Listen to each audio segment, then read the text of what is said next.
You can either live your dreams or live your fears. And I think the majority of people actually are not living their dreams, but are living their fears.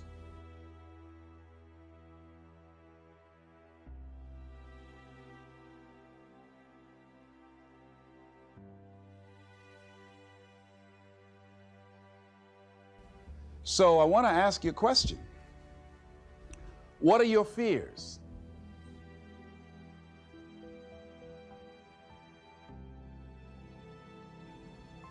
What are you afraid of? What are you scared of?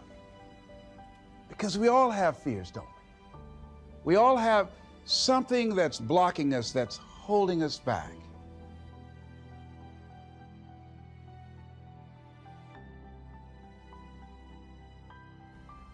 And as we begin to look at life, what we realize is that the reason that most people are not living out their true potential, are not doing all of the things that they would really like to do, is because of fear.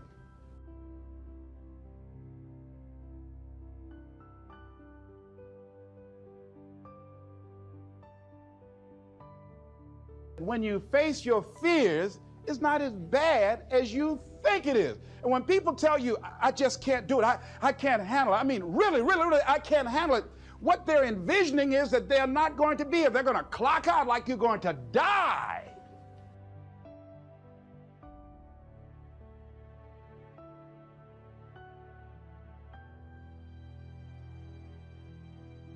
And guess what? We all had occasions when we confronted our fears, we had to do something we felt uncomfortable with, we didn't want to do it, and we did not die. They didn't come take us and put us in a box somewhere.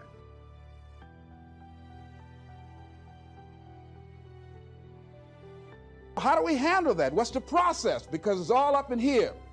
One, I think, is imagine the worst case scenario.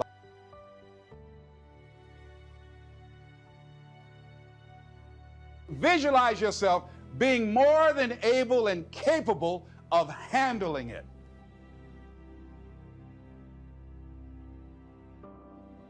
Is seeing yourself being worthy, being capable, having what you need to make you a worthwhile person, and that you're more than able, and that you deserve to be listened to, or you deserve to have that dream and that passion and whatever it is that you see.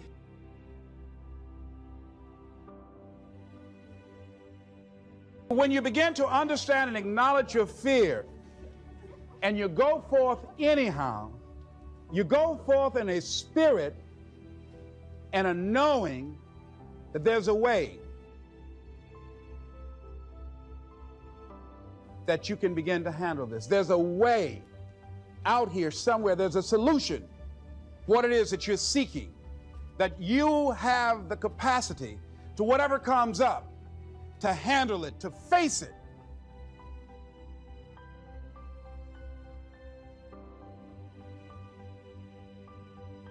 And rather than feeling powerless, you begin to feel powerful.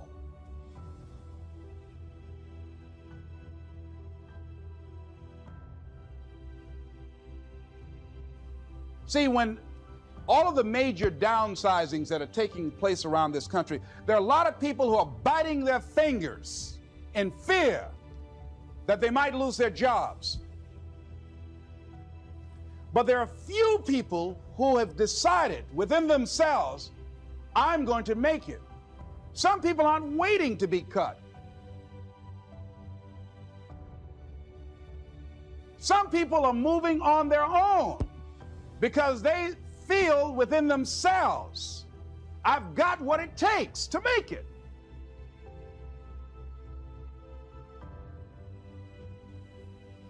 They're not afraid about tomorrow because of how they see themselves, because of what they feel that they deserve, because of what they feel that they can create for themselves.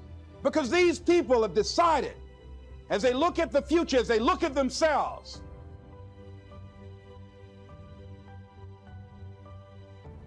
there's a way. Where there's a will, there's a way for me to begin to create a way out of no way.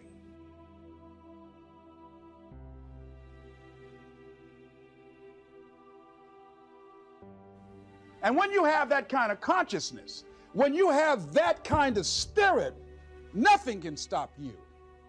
Nothing.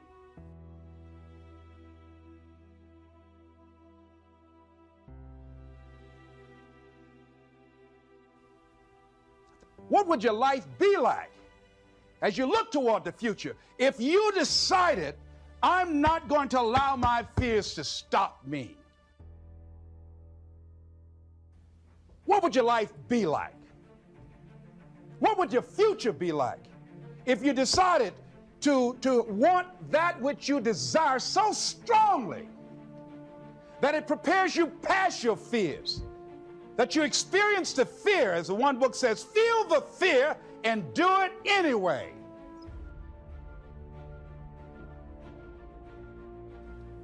What would your life be like?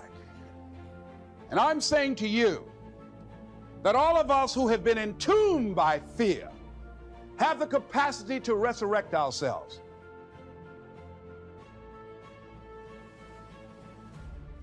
It's not easy.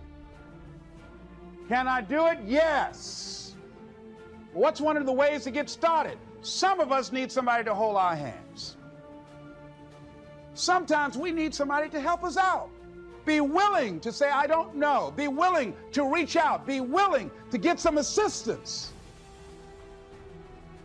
All of us are like the blind man at some point in our lives, standing on the corner, waiting for somebody to lead us across.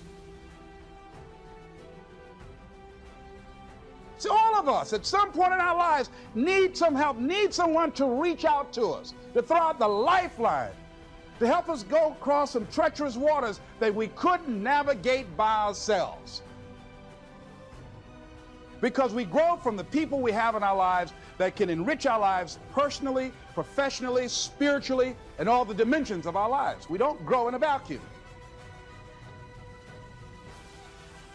As you assess your strengths and your weaknesses, as you begin to approve yourself and your passions and your dreams and your goals and the things that you want, if you decide to experience all of your true potential, as you decide to manifest all of your greatness,